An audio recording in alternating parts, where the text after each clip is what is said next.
Halo pemirsa, pasti Anda sudah tidak asing lagi dengan lagu Bare Solo yang dipopulerkan oleh Ali Kasim. Lagu Bare Solo berisi kiasan-kiasan yang menceritakan bagaimana kenikmatan dan kelezatan dari Bare Solo itu sendiri. Bare Solo atau yang dikenal juga dengan nama beras Solo merupakan salah satu komunitas beras yang berasal dari Kabupaten Solo, Sumatera Barat. Bare Solo pada dasarnya tidak berbeda dengan beras pada umumnya. Namun, cita rasanya yang khas menjadikan Bare Solo tidak hanya populer di Sumatera Barat, namun hingga ke pelosok Nusantara. Kali ini, saya Afni Ramasari akan mengajak Anda semua untuk mengenal lebih dalam lumbung padi dari Kabupaten Solo.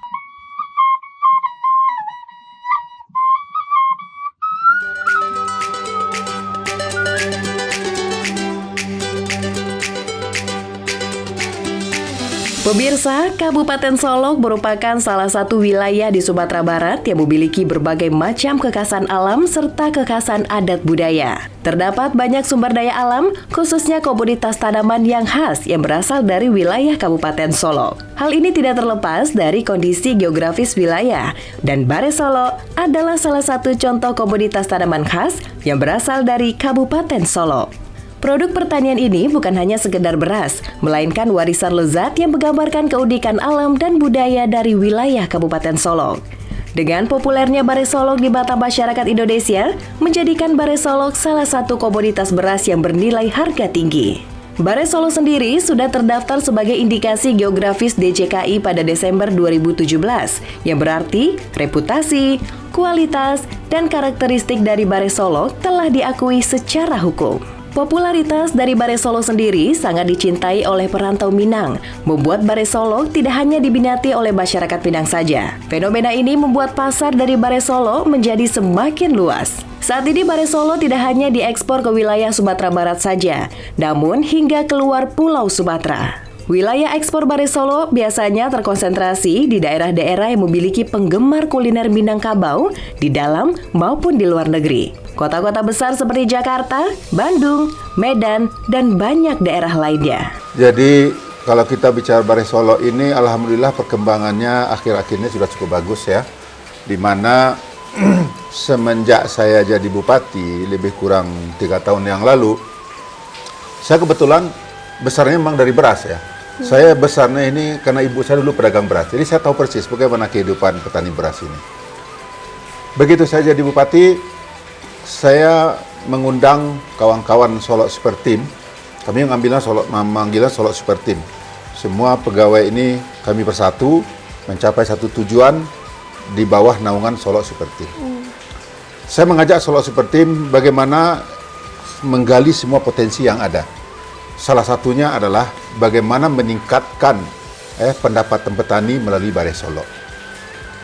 Setelah saya mempelajari semua bersama dengan tim, disitulah kami tahu bahwa Bare Solo ini sudah ada IG-nya. Indeks geografis sudah terdaftar di Kumham, sudah ada ketuanya dan lain-lain sebagainya. Lalu saya undang mereka semua. Setelah kami undang semua, kami turun ke lapangan. Di situ saya melihat Bare Solo yang aslinya itu cuma ada 2 berdasarkan IG-nya, itu Sisokan dan Anak Daru. Memang kalau bibitnya masih asli, itu memang sangat luar biasa.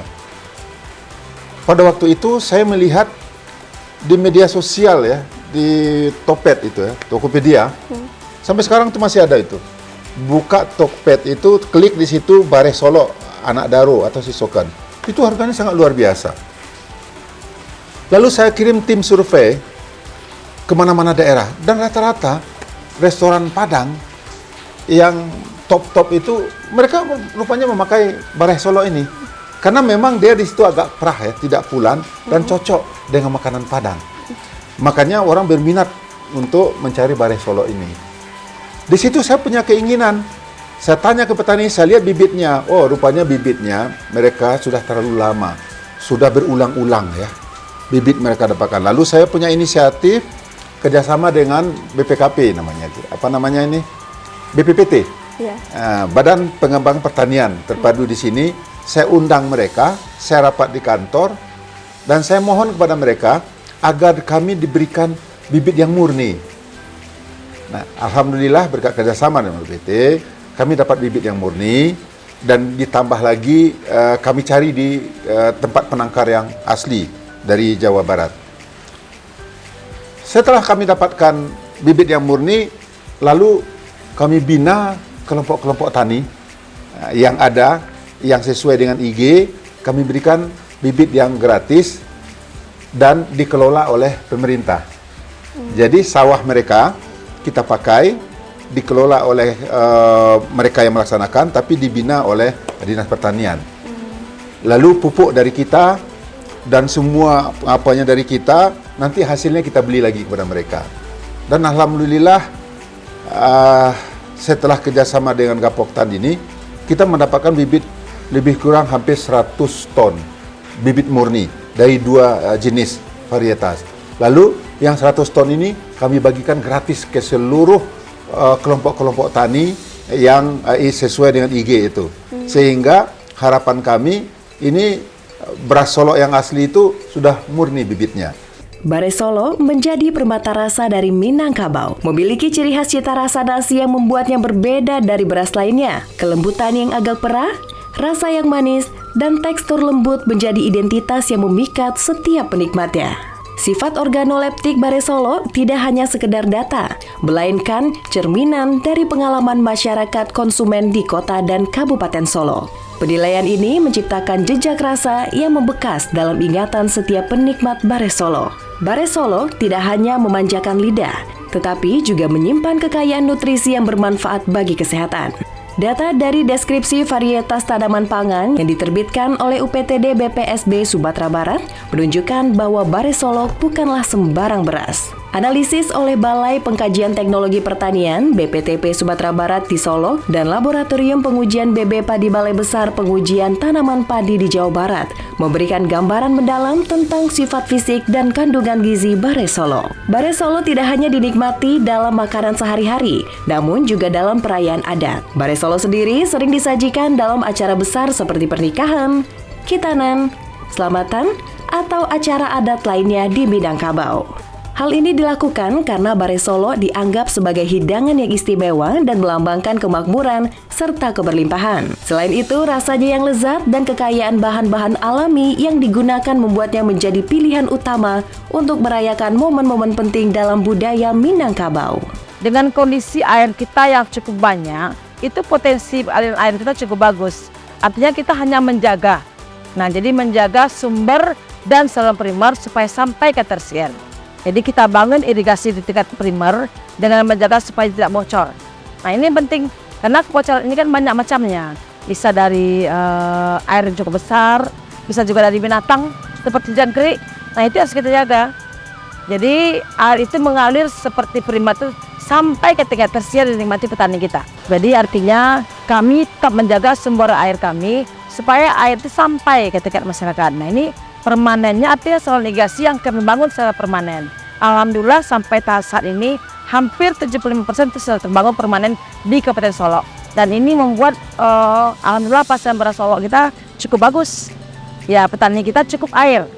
Nah akhirnya air sampai ke tingkat masyarakat dan masyarakat pun harus menjaga bagaimana supaya operasi pembangunan irigasi terjaga dengan baik.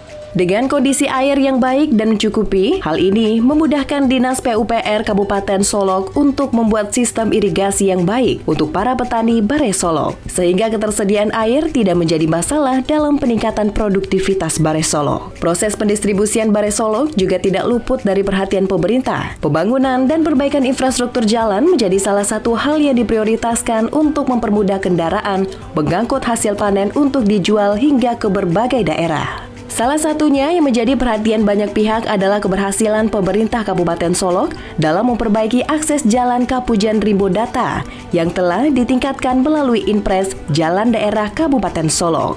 Peningkatan jalan ini direalisasikan melalui dana Inpres dengan total anggaran sebesar 39 miliar rupiah. Kepala Dinas Pertanian Kabupaten Solok, Kededi, menyebutkan ada beberapa hal yang menjadi arahan Bupati Kabupaten Solok.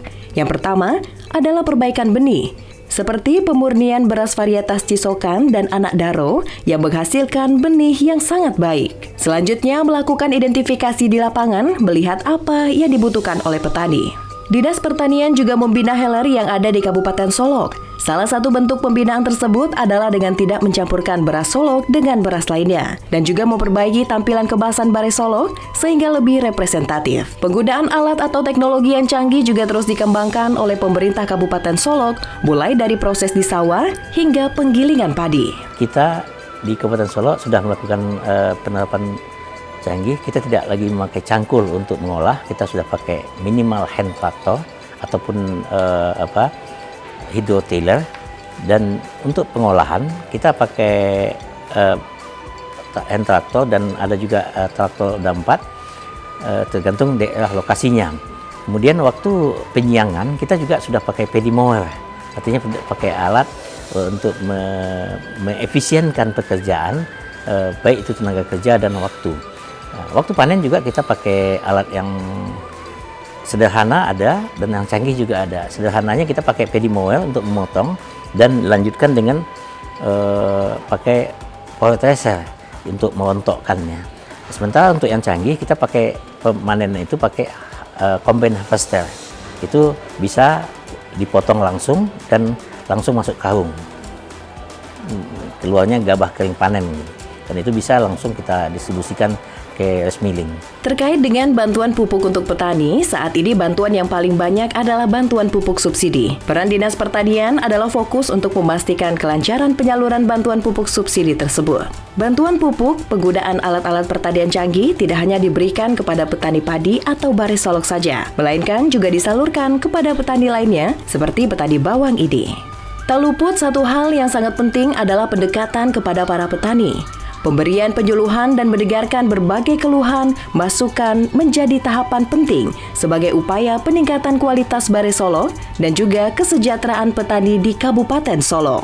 Adapun target dari Dinas Pertanian Kabupaten Solok yakni melakukan efisiensi terhadap produksi sehingga mampu mengurangi biaya produksi, meningkatkan produksi menjadi 6 hingga 7 ton per hektar, dan mempersiapkan lebih banyak infrastruktur seperti jalan usaha tani dan jaringan irigasi tersier. Kelezatan yang terus dijaga oleh petani lokal dengan penuh dedikasi menjadikan Bare Solok bukan hanya sebagai produk pertanian, tetapi juga seni kuliner yang harus diapresiasi.